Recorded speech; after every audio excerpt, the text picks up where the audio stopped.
In the previous lecture, we've discussed the struggle between the Ayyubid brothers, the Egyptian one and the Syrian one, including the land of Israel, the Holy Land, and the results that it led to during the Fifth Crusade.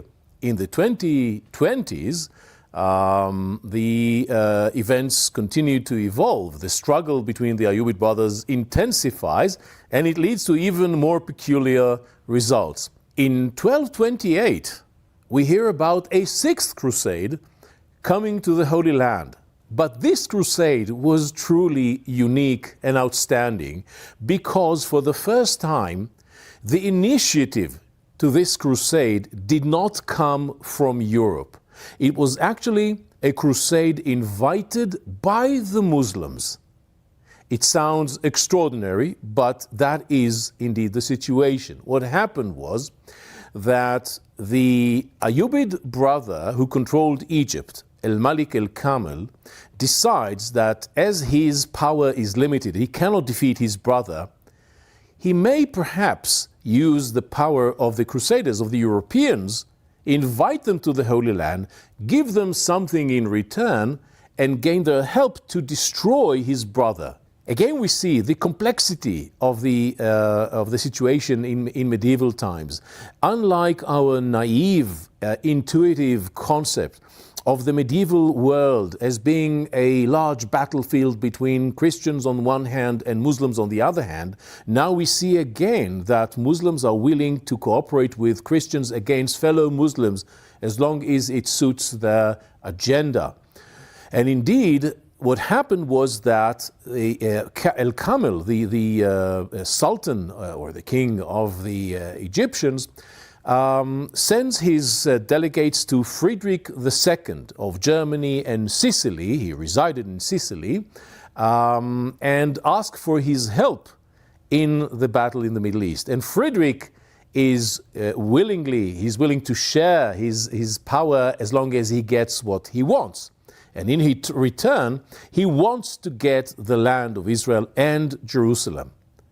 And Al-Kamil says, "You're welcome to have whatever you want as long as you help me against my brother." So Frederick, with his troops, arrive in the Holy Land in 1229, and suddenly a tragedy occurs. The enemy of the Egyptians is the Syrian brother, Al-Malik al-Mu'adhim Isa, and he dies suddenly, unexpectedly. The equation changes. So Al-Malik al-Kamil, the Sultan of Egypt, doesn't really need the help of Frederick any longer. However, Frederick is already here, and he is not willing to go home without getting something. So he understands he cannot get the entire land of Israel, but at least he wants Jerusalem. The Egyptian Sultan's response to the demand of Frederick is very simple. You can have Jerusalem, you're granted, but you can't have the Temple Mount. And Frederick's response is simple.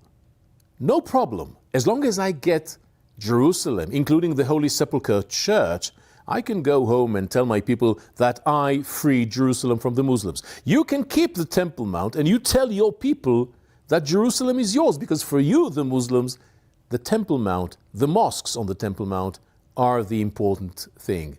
So basically, everyone is satisfied. And indeed, they sign a treaty. Al-Kamil, the Egyptian Sultan, and Frederick, the German, they sign a treaty dividing Jerusalem.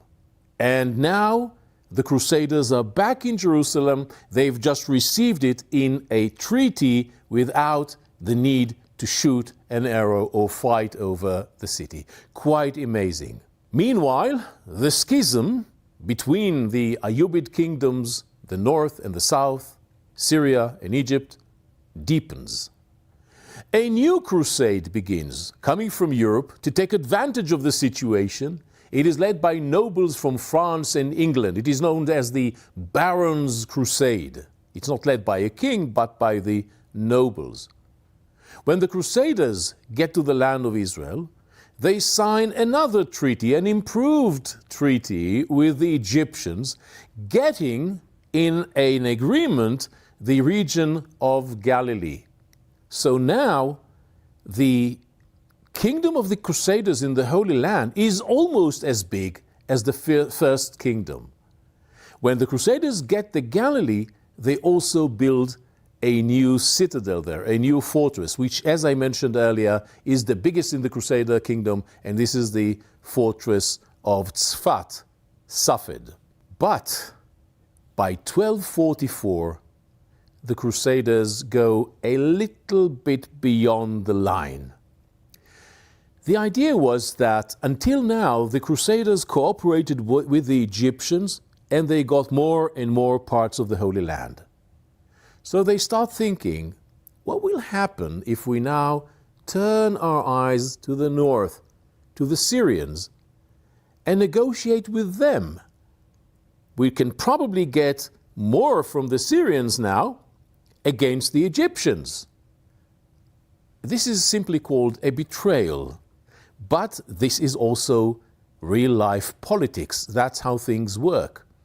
So the Ayyubids of Syria are now the new partners of the Crusaders, and by definition, immediately, the Egyptians become their enemies. After losing so much, after giving so much to the Crusaders, now they feel they are betrayed. As a result, the Sultan of Egypt sends his troops to take Jerusalem back. He gave Jerusalem, except for the Temple Mount, to the Crusaders in 1229 because he believed that they are his partners, that they are his allies. Now he sees that this is actually not the case, so give me Jerusalem back, he says. He sends his troops, his Khwarizmian troops. Khwarizmians come from the region of Uzbekistan, present-day Uzbekistan, and they enter Jerusalem triumphantly. The Christians fled Jerusalem, and in 1244, Jerusalem again is entirely Muslim. This was the last time in the history of Jerusalem that it was controlled, at least partially, by Christians until the Mandate period, the British Mandate period in the 20th century. So the Crusaders now lost Jerusalem for the last times. They will never get back to Jerusalem until the 20th century. Facing this dire situation and the loss of Jerusalem, in 1248, a new crusade comes to the Holy Land. This time it is led by the King of France, Louis IX. This is the seventh crusade. Louis IX still holds the same concept that we first must take Egypt, then we will get the Holy Land. So he attacks the Ayyubids of Egypt. Louis was defeated, and he was also taken captive. Later, he was ransomed by the Europeans, by his people, and he went over to the Crusader state, and he built and fortified as much as he could the Crusader cities. He fortified Caesarea, where we can still see his fortifications standing with a great moat and towers, Akko, Jaffa, and other places too. But eventually, obviously, he had to go back home. Meanwhile, in Egypt, look what happens. A revolution in Egypt. Immediately after the Egyptians defeated Louis, the great king, there's a revolution within Egypt, a rebellion that brings up the rule of the Mamluks. The Mamluks were the slaves of the Ayyubids. They were the military power of the Ayyubids, and they rebelled against their masters and took control of Egypt. These Mamluks, in 1260, defeated the invasion of Mongols led by Hulagu Khan, who invaded the country, and they defeated him in the Battle of Ain Jalut. Ain Jalut is in the north part of the country. It's called also Ain Harod in Hebrew. So on the way, basically the Mamluks took over the Holy Land. By 1260, therefore, the point is there are no more Ayyubids, And instead of the Ayyubids, we suddenly have an empire which stretches from Egypt to Syria, as the Ayyubid Empire did, but this time it is a Mamluk Muslim empire. From now on, the Mamluks are going to face the Crusaders. Instead of Ayyubids against the Crusaders, now it's the Mamluks against the Crusaders. During the next couple of years, the Mamluks will lead a constant, continuous battle against the Crusaders. They will be led for 17 years by a general, later a sultan, named Baybars. Baybars and his successors will wage war against the Crusaders for the next 30 years until the fall of the Crusader kingdom. Between 1264 to 1270, the Crusaders will suffer a series of defeats, major blows from the hands of Baybars. They will lose Arsuf, Apollonia, on the coastal plain, Caesarea, Atlit, Haifa, Tzfat, Safed, Jaffa, and also in the north, the Principality of Antioch.